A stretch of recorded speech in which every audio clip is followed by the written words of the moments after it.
The U.S. Department of Veteran Affairs is releasing a new campaign called Don't Wait, Reach Out to coincide with Suicide Prevention Month in September.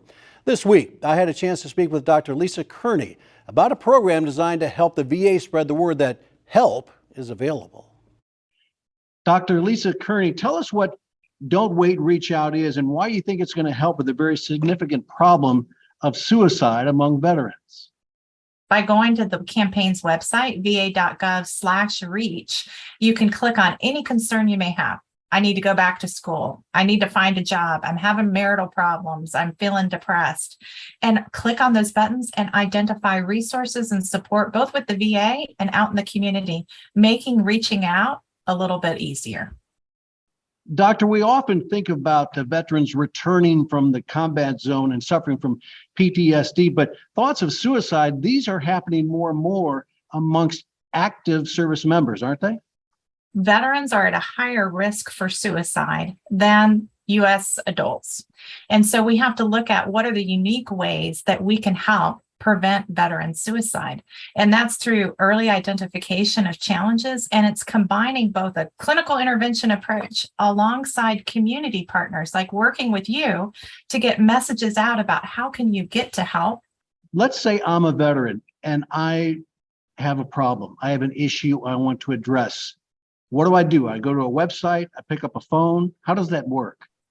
One is going to va.gov/reach, and in that, being able to identify which particular resource might be most helpful for you, given the concern you have, because part of it is finding what number to call. What do you need to connect with? And it puts it all in one place. The other number that I would tell folks to always remember and put it in your phone is the Veterans Crisis Line has a new number. Dial 988, then press 1 to get to us. 24/7, 365. What about friends and loved ones and family members? They obviously play a very important role in spotting something that's not right. What should they look for? If you have a football buddy who used to come over every Sunday for the games and all of a sudden is not coming, you know something's not quite right. Ask the question, how are you doing? What can I do for you? Ask them if they're having thoughts about suicide. If you're having that feeling in your gut that there's concerns, there's a change in behavior, they're drinking more, they're feeling depressed, and you're noticing that change. But it's hard sometimes to talk about it, isn't it? Ask the question, are you suicidal? Go ahead and ask it. That can be tough. I think one of the things to realize, if you're feeling anxious about it, imagine about them feeling suicidal or having those thoughts. So the more that you normalize talking about it, the more we can get our culture just be able to ask the question and feel okay about asking it, and then getting them to support, the better. You know, one of the things, my dad's a Vietnam vet, and one of the things he would tell me is, Lisa, if you were feeling like this back in the military, they'd say, go to sick call, take 2 aspirin, and we'll see you back on the motor pool here in a little bit. Normalizing the discussion that we all have life challenges. This is part of a 10-year strategy to eliminate veteran suicide. That's a lofty goal. Tell us more about that long-range plan. Yeah, we have been on a journey since 2018 of doing a public health approach to suicide prevention.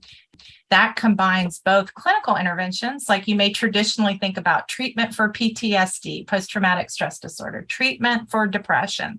That's a critical part. But the other part is community prevention. And that involves communication campaigns, getting messages about there, changing the culture around this so it's less stigmatizing. And we're already seeing decreases in suicide with that in our latest report, reduction of 7.2%. From 2018 to 2019, that's more than 4 times the reduction we saw in the U.S. adult population, but we have more to do. Dr. Lisa Kearney, before we go, again, where do veterans or family members find Don't Wait, Reach Out? We go easily to va.gov/reach. And there's also, for family members, loved ones, a spread the word part, where you can take downloads of things to post on your social media. Get that message out there. That's all available for you. And the Veterans Crisis Line, dial 988, press 1. Dr. Kearney, great information. Thanks so much for your time. Oh, thank you so much for having us here, sir. I appreciate it.